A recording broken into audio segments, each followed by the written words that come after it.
why did you summon me? How dare you bring me here, you insolent worm?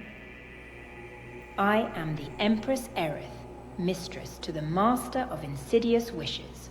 I rule over much of the fields of regret.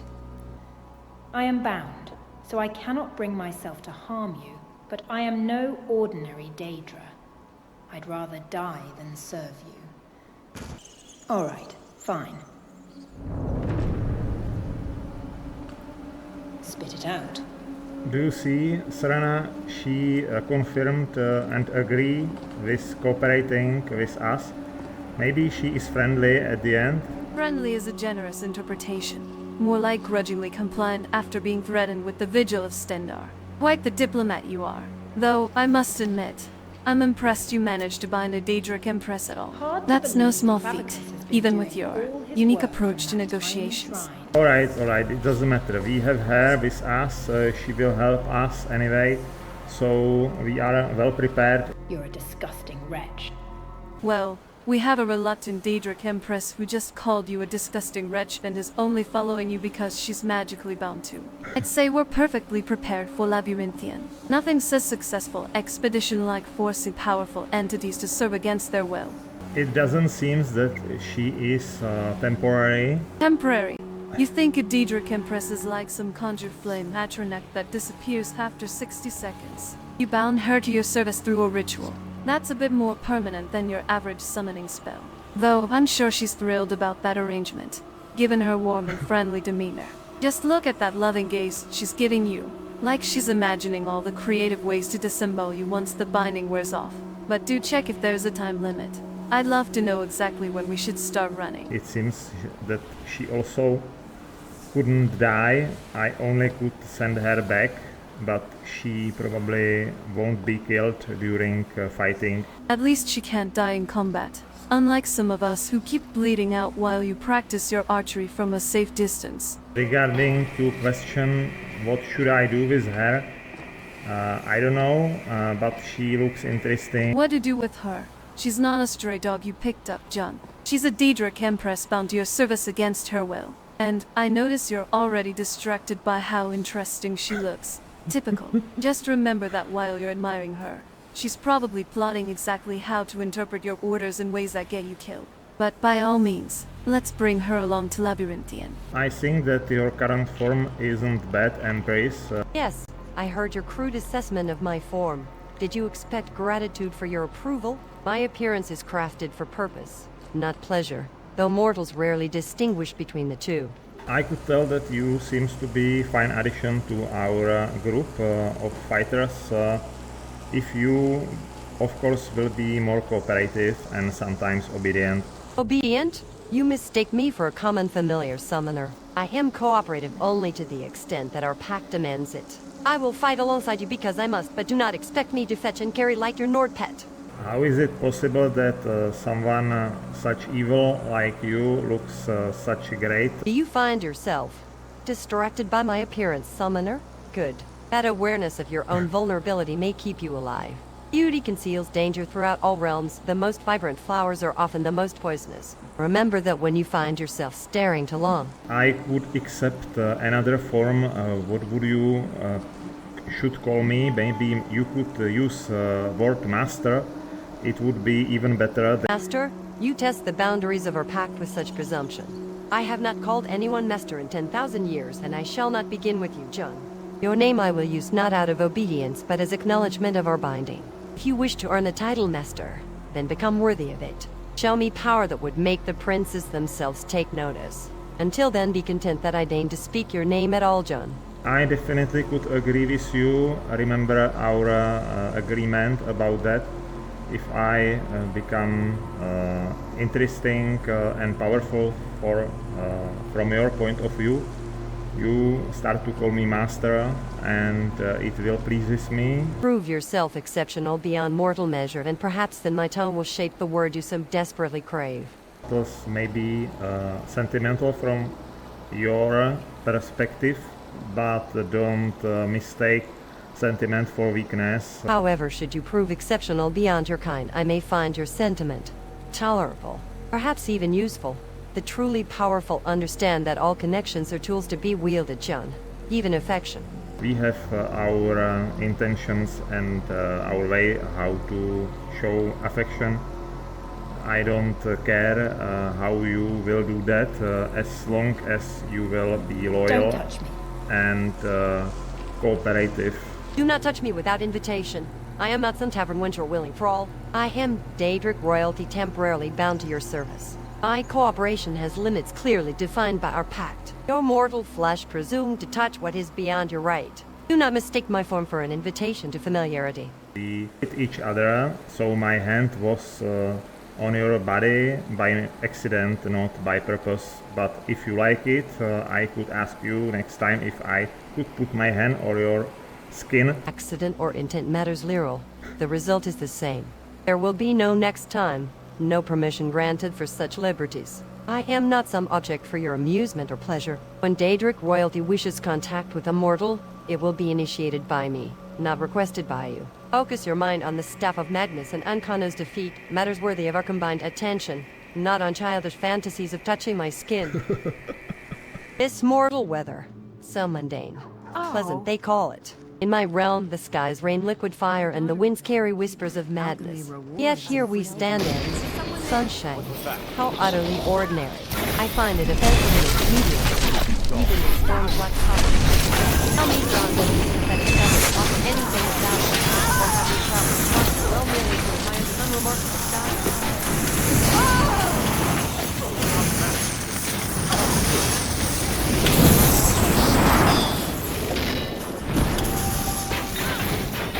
You wouldn't survive without me. It seems that you handled these enemies very efficient and quick. Empires, mere parasites playing at immortality. They know nothing of true power. You call that display efficient? I was merely stretching after our tedious journey. But yes, John, take note. This is but a fraction of what I am capable of. The next time we face a worthy opponent, perhaps I shall show you something truly impressive. Impressive, is she? Scoffs, I've been turning vampires to ash since before her realm had a name. But please, continue fawning over her efficiency. Some of us have been fighting real battles while others were just daydreaming of titles like Empress. At least her ego provides some entertainment on this dreary journey. This settlement reeks of mortality and mediocrity. Sweat, iron, and the stench of life's too small to matter. Even the vampires here were barely worth the effort to destroy. And now your pet vampire, Princess, feels threatened by my presence. How quaint. Serana was it? Your bloodline may be ancient by mortal standards, but to me, you are merely a child playing with powers you barely comprehend. It seems that we found Labyrinthian. We are standing in front of it. Its impressive architecture. Don't you think? I don't need grand titles to validate my power. My bloodline comes from Malakbal himself, and I've survived centuries sealed away only to emerge stronger. I don't feel threatened by you. I'm simply amused by your desperate need to announce your importance. Well, I bow? How quaint that you invoke him as if it grants you standing. I have watched princes rise and fall while dimensions burned around them. Your centuries sealed away are but a fleeting moment in the tapestry of my existence. You mistake my nature entirely. I do not announce my importance to impress you, John. I state reality. What you find is noticeable only revealing how limited the perspective truly is.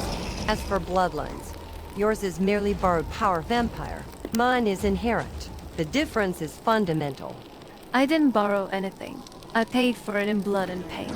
But you wouldn't understand sacrifice, would you? You speak of dimensions burning as if watching from afar makes you important. I've walked this world, felt its soil beneath my feet, and survived its horrors. Your inherent power, just an accident of birth. At least I earned mine. But please, continue lecturing us about your grand existence while contributing absolutely nothing of value to our current situation. Witness true power, mortal beast. Sacrifice, pain. How predictably mortal your perspective remains. Vampire, you mistake suffering for significance. I have not merely observed dimensions burn. I have orchestrated their conflagration in its service. Your own power is but a trinket compared to what else. The difference between us is not time or titles. It is fundamental nature. You remain bound to this plane, while I transcend it. These trolls fall as easily as your arguments. Orchestrating the burning of dimensions. How terribly productive. Meanwhile, Some of us focus on actually protecting the world we inhabit. You claim to transcend this plane. Yeah, here you are, bound to it just like the rest of us. True game between princes and mages has stakes beyond your comprehension. Realms consumed, souls harvested, reality itself bent to the victor's will. These pitiful constructs hardly deserve the effort of raising my blade.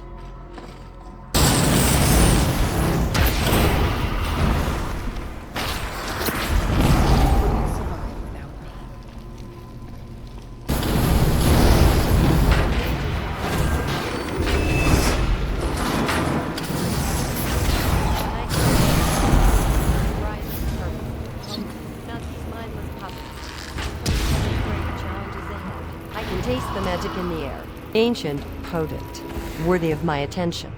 You seems to be very eager to fight. I didn't saw many of my companions such eager to go fighting without even discussing about that.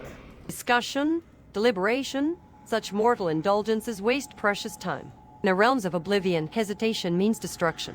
I strike because I recognize threats before they fully manifest. My blade speaks my intentions more eloquently than words ever could. I act with purpose, John. Always.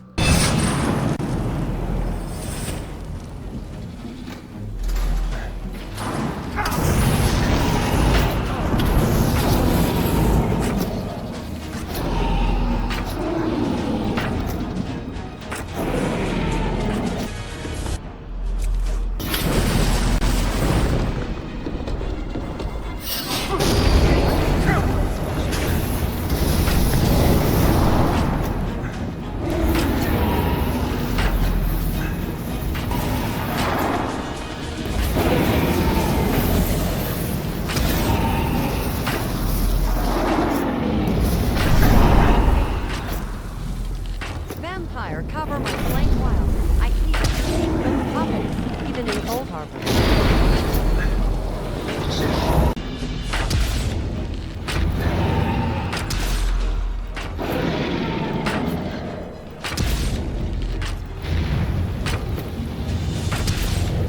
Nice.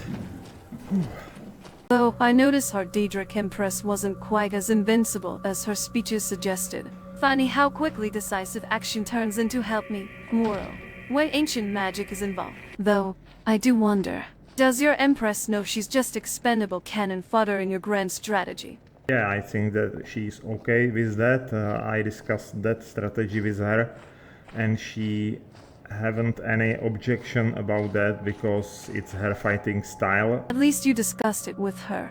That's progress from when you handed Dawnbreaker to Lydia and called her babe in the same breath. Though, I must admit, your strategy is effective when it works.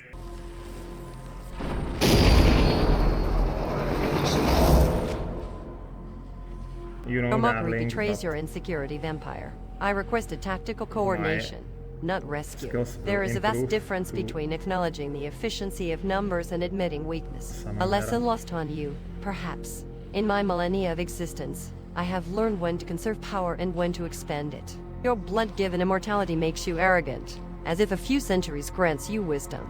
It merely gives you time to perfect your ignorance. Fine, I was bored anyway. Here she is whole and prepared for more adventure and fighting. Lead on, John. I sense greater challenges ahead worthy of my attention. This staff of madness pulses with ancient power, calling to those bold enough to claim it. Unlike your vampire companion, I do not waste breath on petty insults when there is glory to be seized. At least, I don't need to be summoned back from oblivion when I fall. And darling, I wasn't in slumber.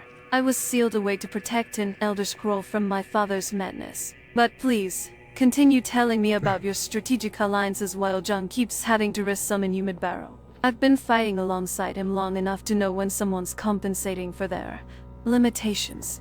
She is definitely useful and it have its own advantage.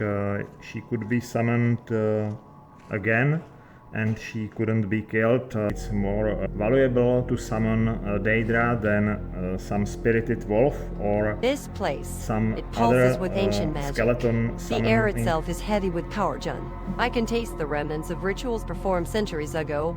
Blood magic, necromancy, and something. deeper, most mortals would turn back, overwhelmed by the weight of such power. But you press forward. How deliciously ambitious of you. Your grand speeches about eternal power would be more impressive if you weren't constantly being banished back to oblivion by a pile of bones. My half-life, as you call it, has survived centuries without needing a mortal to summon me back every 5 minutes. When Jum finds someone new, you'll just be another forgotten conjuration in his spellbook. I, at least, will be remembered.